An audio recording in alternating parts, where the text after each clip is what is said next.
For too many years, families of children with devastating illnesses have felt helpless as they watch their child suffer. Today, they're taking matters into their own hands and finally finding relief treating their child with cannabis. These are their stories.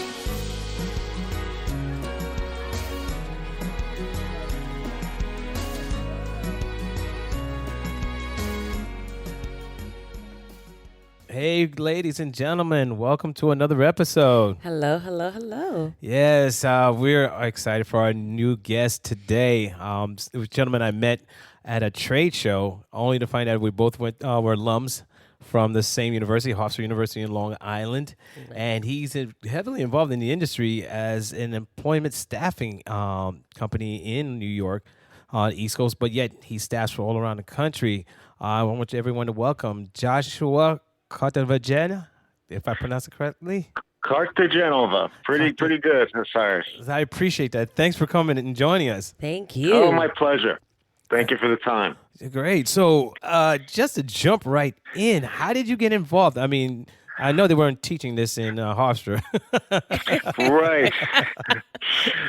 Well, the story starts really...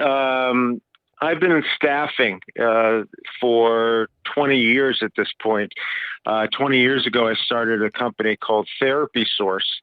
And currently, the company provides all types of therapists, speech, PT, OT, psychologists, social workers, and other related therapists to schools nationwide. And we do this through online therapy as well as in-person, face-to-face.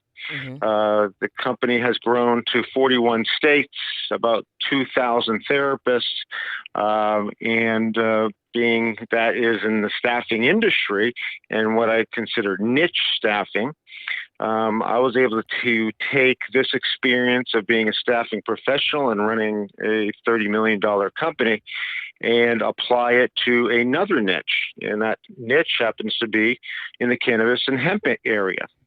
So back in 2018, I saw the rather strong growth in the cannabis market, and I went to my first MJBulls show and to assess the market. And really wanted to get an idea of, what type of caliber of a professional that we were dealing with, and how far along it has been in the development. And when approaching the Las Vegas Convention Center and about 1,000 vendors in this convention center, I was rather impressed. I was rather impressed by the whole scope, from your highly professional M&A firms and other professionals to that of individuals that have maybe been in the industry for a couple of years or even the black market. So it was a wide span. And when I did see this, I said, you know what, this is a market. People are going to need good people to join the industry. And hence, that's how Calyx staffing started. Now, have you seen any crossover? So people that you normally place in mainstream type positions that you had are now saying, hey, Josh, can you look for some, any jobs available in the cannabis industry or hemp? Well, the markets are totally different. One is we're placing therapists who are certified in schools. And then on the Calyx side, we are placing anywhere from your low managers all the way up to C-level executives.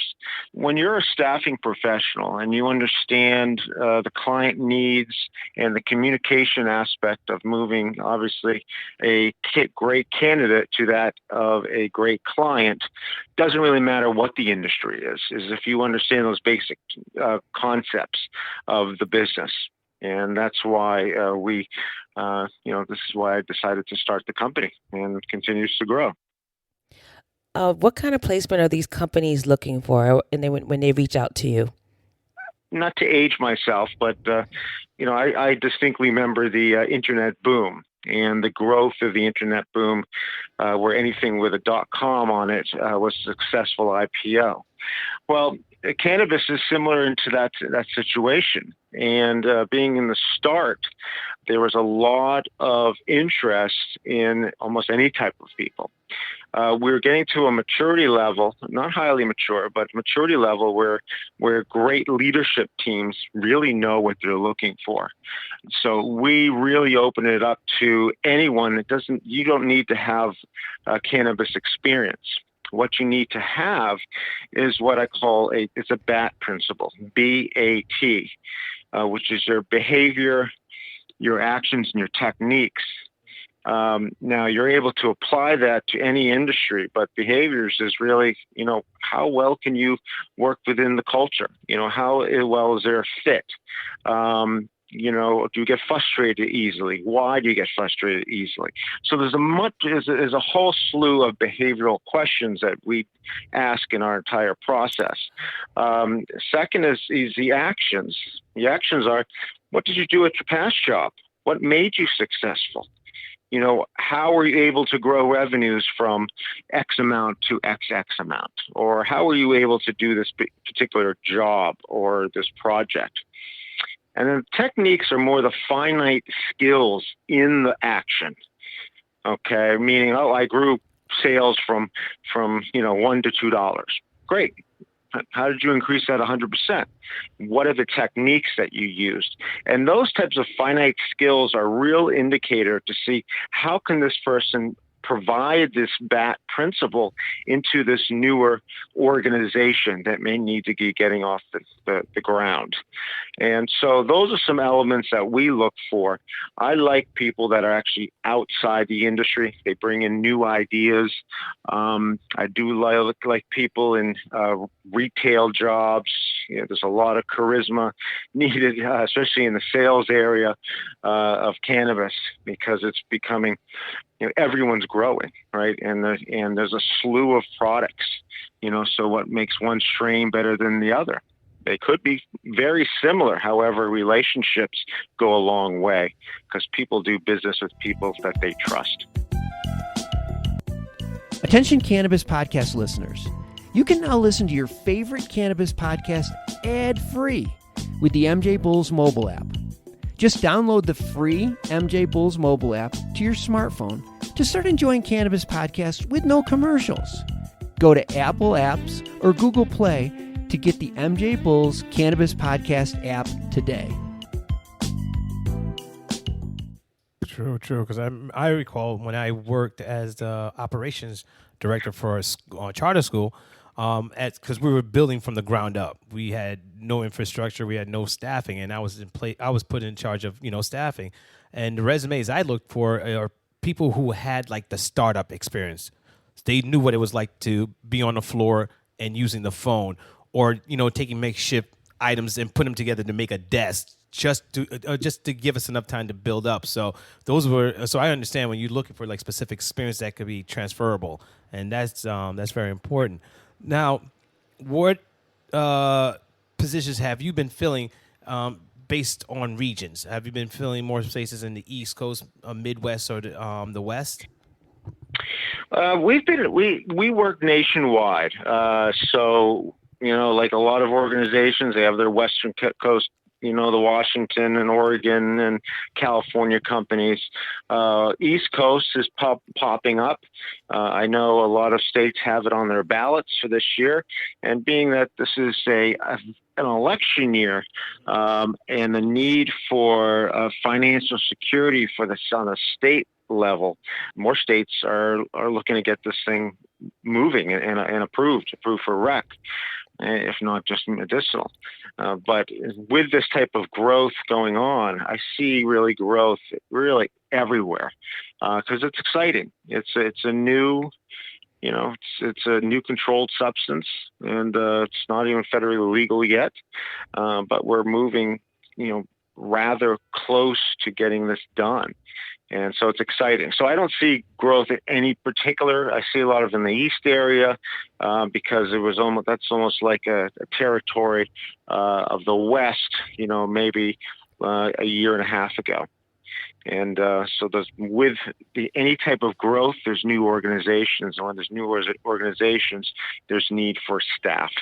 And really, that's where we help in making sure that we have a high quality individual.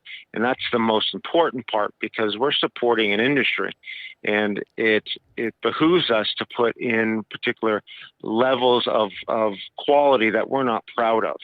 And so when you do work for Calyx, there's obviously a lot of competitors out there that may just sandblast a bunch of resumes to a client.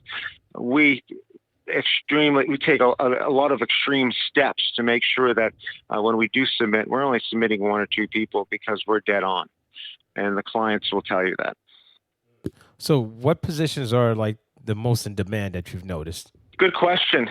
Where we stand here, because of the idea of revenue, sales positions are very, very important. There's a lot of funding, private funding for these organizations, especially the newer ones, and the ability to be able to have a grow or retail or what have you. You're going to need a lot of sales. So sales has been rather popular. Operations like COO. Also, C levels on the licensing level. As these licensees go through the process, they need their Cs, and that's really where we come. But at this point, we're getting a lot of sales positions. You never have to do any career coaching. Do you offer that, like career coaching services? Well, we are highly qualified to do that, but it's never been a service of ours in career coaching. Oh, okay. Now, you do regional. Now, do you guys also help with the process of relocation? So someone from California, say I applied for a job and I got the job, and as part of the negotiation, I'm assuming since you're the go-between, the broker of this whole thing, you would be able also to work out the relocation, or is that something that the person being hired and the company hiring them would work that out? Yeah, that's part of one of the perks of working, obviously, with Calyx. These are things that we can help negotiate for the candidate.